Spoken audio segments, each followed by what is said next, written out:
They released Curse of the Hidden Mirror.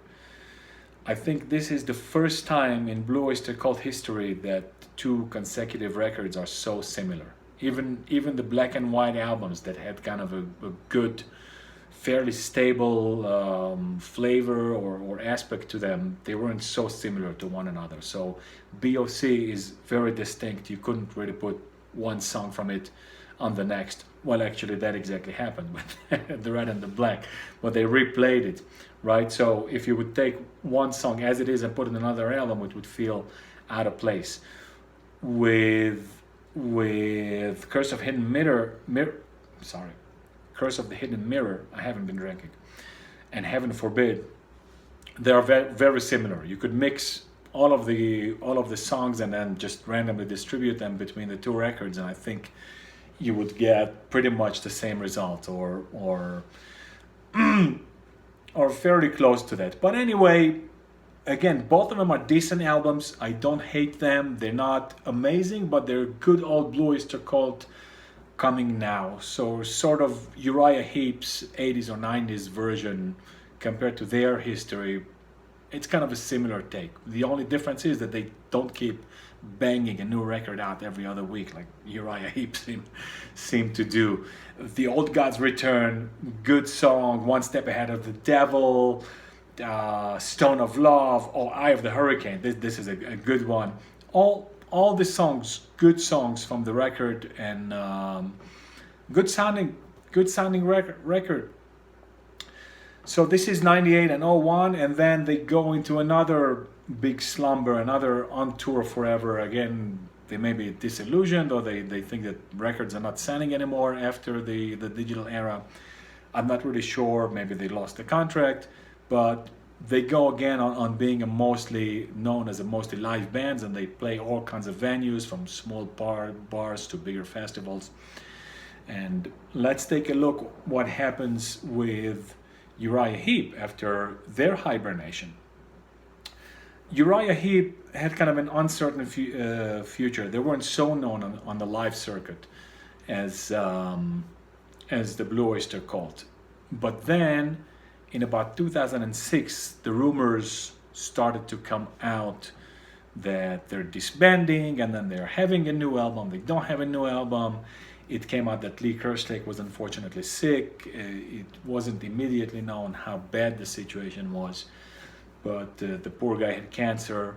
And in 2006, the same year as John Lord retired, he also retired from music. And so they recruited a new drummer, and they recorded and released a new album, Wake the Sleeper.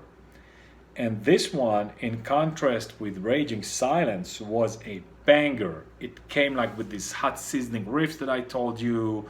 The bass was relatively high in the mix, but also high in the melody, kind of going a little bit like a heavy metal bass, just with a couple notes going more with the riff and the rhythm. And good, just a very, very good record. I think I was mostly pleasantly surprised after the 10-year absence. Again, was it as good as Sea of Light and Sonic Origami? Probably not, but very, very decent. Very decent record in my opinion. Shadow is the title track, Wake the Sleeper, Overlord, good record, good songs, little lack of variety. All of the records from this one on, if you want to accuse them of one thing of not being like the classic Heap, is that they don't put that much variation anymore with these long keyboard segments and structured songs. So more straightforward, shorter, heavy bangers, and here and there these quieter songs. Next up, Into the Wild follows from 2011. The opening song is very good. Nail on the Head. Lost is great. Again, another record very much in the same vein. And then they released another one in 2014, Outsider. Also very similar. I think here they go back a little bit to the more melodic aspect. I think Boulder here gets back. Which one is better from this one? I think that from this batch, the post 2000, I would go with Into the Wild. I think Into the Wild is the best mix of all of them. But Outsiders is not halfway bad. And then they released Living the Dream. So I want to see them a little bit before they released that record, and they announced that there's going to be a record released, and they're working on it. And when Living the Dream came out, we weren't disappointed. Living the Dream is a slight departure from what they did previously, but going even more sharply in the same direction. So these hard, fast, blazing, sizzling, straightforward rockers, fast, and so they're doing kind of similar thing, but going a little bit more into that direction. I liked Outsider a lot. I think from all of these, from Wake the Sleeper until Living the Dream, or even until today, I think Into the Wild is the one that I like the most. And Outsider was also very nice. It has a good number of good songs. Again, it's difficult to pick the better ones because there's much less variation than previously, and also it's not like when we were teenagers that we analyzed each song to death. They come out, you listen to it a couple of times, and okay, it's not a huge difference. So there isn't that teenage obsession. I think that it goes hand in hand, kind of, with a band maturing and becoming older and becoming more comfortable in their current state, kind of being all warm and cozy and not making a lot of big variations between the songs. But Say Goodbye, the closing on the album, is not bad. The Outsider, the title track itself, Rocks on the Road, it's good. Rock the Foundation, I'm sorry, not Rocks on the Road. The opening is also good. Like they do this like almost as a standard, that they put like a heavy, sizzling, hard rocking one on in the beginning, and they pretty much many of them sound very similar. Living the Dream, like I said, I've seen them live. They were very good live. I love them. They were on good mood and they played good. And Bernie Shaw engages a lot with the audience. I've seen them in a medium size or maybe smaller size venue, it packs about 1,000 people and maybe 200 more in the terrace or mezzanine, whatever you want to call it. Nice good acoustics, and I was up front. And they announced Living the Dream again, like the predecessor. It opens with a sizzling fast hard rocker, Grazed by Heaven, and they got a title song, Goodbye to Innocence. They're all pretty good. And before we go to the final and the last release, let's check on our friends who are on tour forever. This time not for a decade, but two. BOC, after Curse of the Hidden Mirror, which was released in 2001, went again on tour forever without a record deal, without releasing anything. And so, at least for me, it came out of left field when the new record was announced, and boom, it was there. It was 2020 during that time, and I was extremely pleasantly surprised of the new record. I listened to it without expecting anything, because I knew that from the BOC you can never expect anything. They will always surprise you, and so they did. Unsurprisingly, they surprised me. What surprised me is how good that record was. It could go back straight to the approximately the Spectres era, the Don't Fear the Reaper. It could have fit with that kind of sound of Agents of Fortune and Spectres. A very, very good record. Really, the whole record is good. It's difficult to pick favorites, but Train Through, I love it. That's kind of like a typical funny Don Roser composition. You got Tainted Blood, you got Florida Man, you got The Alchemist, another typical kind of obscure fantasy sci-fi kind of Blue Öyster called song, That Was Me, like a more funny, mischievous song. All that they're really really good record beginning to end. This guy Richie Castellano, I saw him live also with BOC shortly before they released the record. It's just really really good. So the Simple Remains for me ranks very very high among the BOC records,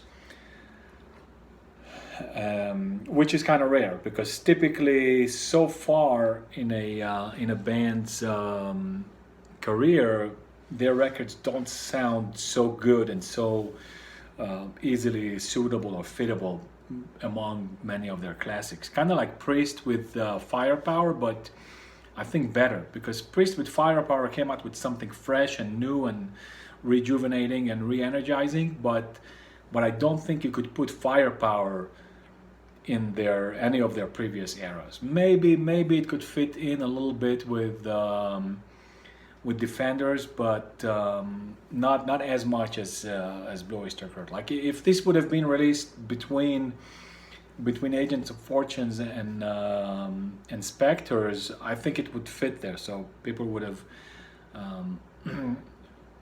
have received it. And now we're going into the end, Chaos and Color, which is the new record. I've listened to it a couple of times, but I don't know it that well, really. It was just released last year, 2023. I gave it a couple listens. It's very, very similar to the previous record, to Living the Dream.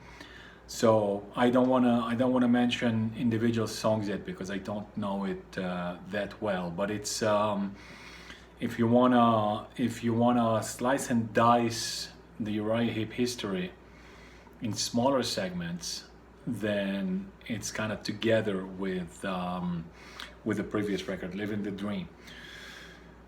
If you want, you could say that you have the classic era with Hensley.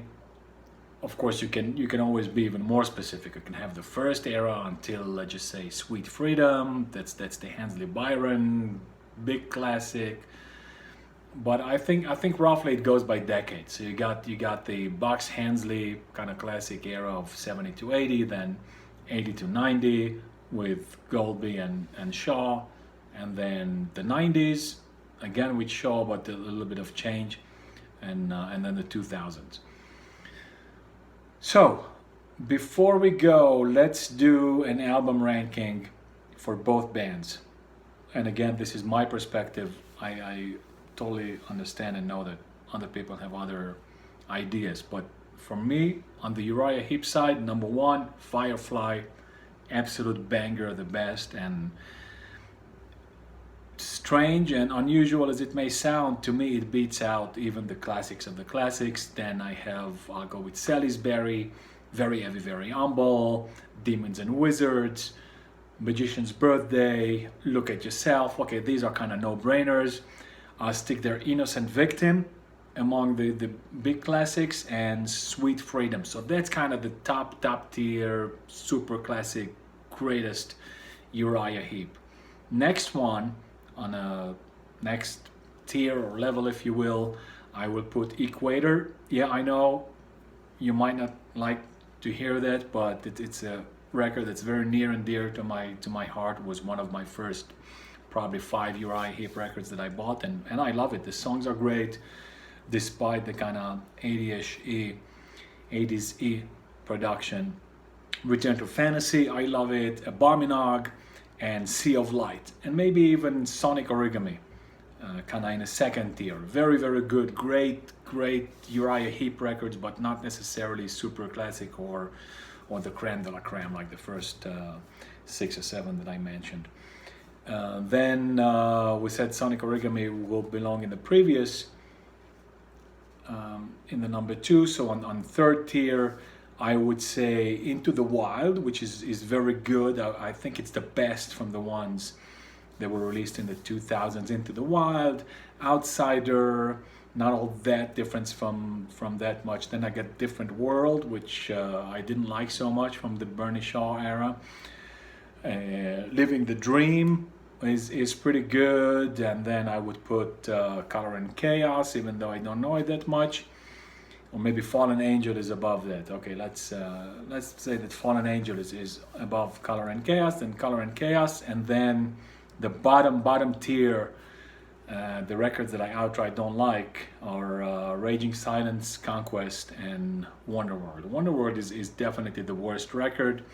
Raging Silence and Conquest worth a listen on occasion, on a rare occasion, just to reminisce and remember the weaker side of Heep. As for the Blue Oyster Cult, my all-time absolute favorite is Tyranny and Mutation. Great banger of a record from beginning to end. Pretty much the same thing with Cultosaurus, Erectus, with Monsters and the Marshall Plan and The Unknown Tongue. Just great record. I love it to death. Spectre is also an absolute banger. Imagine Us, I love that record. I know a lot of BOC fans don't like it that I put it so high, but I do, I love it. And then Secret Treaties, how dare I put Imagine Us above Secret Treaties? Well, they're very close, so technically you could put Secret Treaties above and it wouldn't really make a difference. Then we're going into the next tier, so these are the absolute best, the top 5, let's just say. And then we have Agents of Fortune, Fire of Unknown Origin, The Symbol Remains is this high. You got BOC, the first record, which a lot of fans really would put rank much higher, but there's this kind of the bad sound in it that I don't like. And then let's just go with Revolution by Night. We could do Mirrors. We can do Heaven Forbid, Curse of the Hidden Mirrors. And of course, bottom of the bottom is Club Ninja. So that's pretty much it for today. I forgot to mention that today with a lot of bands, or rather a lot of record companies, it's very common to see all kinds of live shows being recorded and being released as another live album, which pretty much defeats the purpose of a live album in a sense, and a lot of repackaged compilations, best ofs and greatest hits and this and that. Iron Maiden are big in that, Judas Priest, Jethro Tull, I think Rush also. The record company just takes live records, and today it's a lot easier to record live in high quality and just pumping out records because they know that a lot of fans wants to have the entire catalog, and so they just go buy and keep printing and releasing these packages and putting some B-sides and re-recorded and never released albums to use as a bait or a hook. Not nice in my opinion, but I guess they gotta make their money too. So to their credit, Uriah Heep and the BOC don't do this too much. The BOC, I forgot to mention ETL, Extraterrestrial Live, which was released in 80 or 81, just after Fire of Unknown Origin and before Cultosaurus. In my opinion, it does not live up to the standards of either Some Enchanted Evening and On Your Feet or on Your Knees. It's an okay live recording, but I think it was just a cash grab from the record company riding high on the band's then commercial success. It's still pretty good, but in my opinion, by far not as good as the previous two. And I'm not aware of many official band endorsed live recordings from all of their wilderness, if you will, eras. They're hibernating, they're live only times. They also released cult classics in the mid 90s that are all kinds of remakes and outtakes and things of that nature. So that's not typically considered a normal studio album because all of the songs, or the vast majority, have already been released, although with different versions or different takes. And they have a new album out, Ghost Stories, which I think was already released, but I haven't got a chance. Oh, actually, I heard it once, but not enough to form an opinion on it. So I'm not ranking it. I'll have to listen to it a little bit more. So that's about it for today. Great bands, great albums, Uriah Heep and the Blue Oyster Cult. So ladies, fish and gentlemen, here's my angle dream. Take care.